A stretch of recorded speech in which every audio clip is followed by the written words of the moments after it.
তুমি আমাকে দিচ্ছি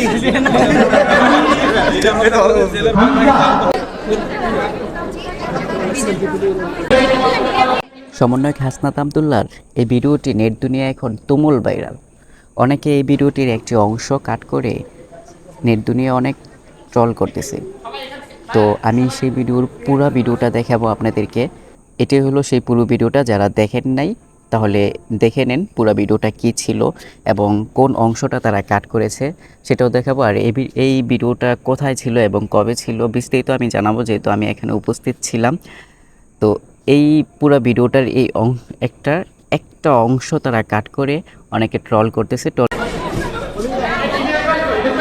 যেই অংশটা তারা কাট করেছে সেই অংশটাই শুধু মেয়েদেরকে রেখেছে।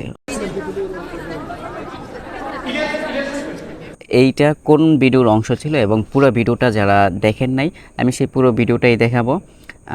তো মূলত এটা কাহিনী ছিল টিএসসিতে গত পরশু 16ই সেপ্টেম্বর একটা প্রোগ্রাম ছিল। সেই প্রোগ্রামটা ছিল যারা কুমিল্লা, ফেনী, ওই নোয়াখালী ওইদিকে যে বন্যা ছিল, বন্যা দুর্গত এলাকায় যে সকল নার্স এবং ডক্টর যারা বিনা মূল্যে চিকিৎসা দিয়েছে, অর্থাৎ ফ্রি চিকিৎসা দিয়েছে, তাদেরকে একটা সার্টিফিকেট দেওয়া হয়েছে তাদের টিম থেকে। তো তারা একটা প্রোগ্রাম করে সেই সার্টিফিকেটগুলো দেওয়া হয়েছে। তো সেটা ছিল টিএসসি অডিটোরিয়ামে, সেখানে হাসনাত আবদুল্লাহকে ডাকা হয়েছিল।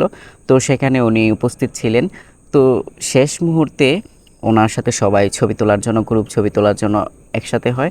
তো সেখানে উনি কিছুক্ষণ ছিলেন, তো সবাই ছবি তুলে চলে যায়। তো এই ছবি তোলা শেষেই কিন্তু উনি এখান থেকে চলে যায় এবং